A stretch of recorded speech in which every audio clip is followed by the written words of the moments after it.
আসসালামু আলাইকুম। যারা স্বর্ণের দাম বৃদ্ধি পাচ্ছে বা কম হচ্ছে এই একটা আশায় আছেন যে বৃদ্ধি পাচ্ছে, বিয়ে শাদী কীভাবে করব, কবে সোনার দাম কমবে, তাদেরকে বলি, বিশেষ করে ছেলেদেরকে বলি যে ভাইয়া তোমরা একটা কাজ করো, যদি প্রেম করে থাকো তাহলে একটু কষ্ট করে প্রেমিকের বাসায় যাবা, রাত্রে যাবা, কোনোভাবে রুমের ভিতরে ঢুকবা, যেভাবেই হোক রুমের ভিতরে ঢুকে কিছু করতে হবে না, জাস্ট বসে থাকবে। হ্যাঁ, এই যে স্বর্ণের দাম বৃদ্ধি পাচ্ছে, বিবাহ হতে সমস্যা, হ্যাঁ, যেটাকে কোর্ট ম্যারেজ বলে আর কি। কোর্ট ম্যারেজ মানে তোমার বিয়েটা হয়ে যাবে, বুঝছো? তো এখন বিষয়টা হচ্ছে যে তুমি বাসার মধ্যে যাবা, রুমের মধ্যে ঢুকবা, ঢুকে বসে থাকবা, কিছু করবা না কিন্তু, হ্যাঁ, বারবার বলতেছি কিছু করবা না।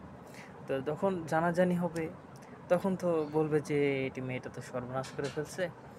হ্যাঁ, তো তাহলে তো এখন বিয়ের ব্যবস্থা করতে হয়। তো সেই সময় মানে তোমাকে বিয়ের একটা ব্যবস্থা করে দিবে। হ্যাঁ, এটা হচ্ছে কোর্ট ম্যারেজ বলে। আর মানে সোনার দাম যেভাবে বৃদ্ধি পাচ্ছে, হ্যাঁ, আর এটাতে তোমার কাজ চলে যাবে আর কি। তো এটা দিয়ে ভয়ের কোনো কারণ নেই। হ্যাঁ, তো যদিও সোনার দাম বৃদ্ধি পাচ্ছে, কমতেছে বৃদ্ধি পাচ্ছে, এটাই স্বাভাবিক, কমবে বৃদ্ধি পাবে, কিন্তু তোমার যে কাজটা হয়ে যাবে এটা কিন্তু মারাত্মক লেভেলের কাজ হবে, বুঝছো? তো কাজটা যদি হয়ে যায় তাহলে তোমার লাভ না?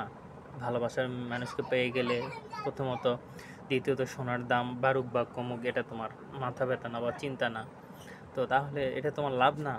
তো লাভের জন্য এখন তোমাকে একটু কষ্ট হলেও এটা হয়তো একটু রুমের মধ্যে দেখে তোমাকে মারধর করবে, হয়তো একটু বকাবকি করবে, একটু সহ্য করে নেবে, বুঝছো? তো বিষয়টা সহ্য করে নিলে তোমার জন্য পুরোটা একদম সুন্দর হবে আর কি। মানে একটু কথা বকা শুনলেও, মারটার খাইলেও, বেশি তো মারবে না, কমই মারবে। তো সেটা সহ্য করে নিলে তুমি মেয়েও পাবা, আবার স্বর্ণও কিনতে হবে না, বিয়েও হয়ে যাচ্ছে তোমার। হ্যাঁ, হয়তো ক্যাবিন ট্যাবিন বানবে, হয়তো বানবে 5 লাখ 10 লাখ, যেটাই বান, তোমাকে তো দিতে হচ্ছে না, না? তো একটু কৌশল করে এটা করো, দেখা হয়ে যাবে কাজ। হ্যাঁ, আর বর্তমানে আমি দেখলাম যে স্বর্ণের দাম কমতেছে। তো রিস্ক নেওয়ার আগে অবশ্যই ভাবো, ভেবে চিন্তে রিস্ক নাও। হ্যাঁ, তো আমার এই পরামর্শ একবারে জলদি জলদি করতে যায় না, একটু চিন্তা ভাবনা করে করো। হ্যাঁ, তো ঠিক আছে, ভালো থাকো সবাই।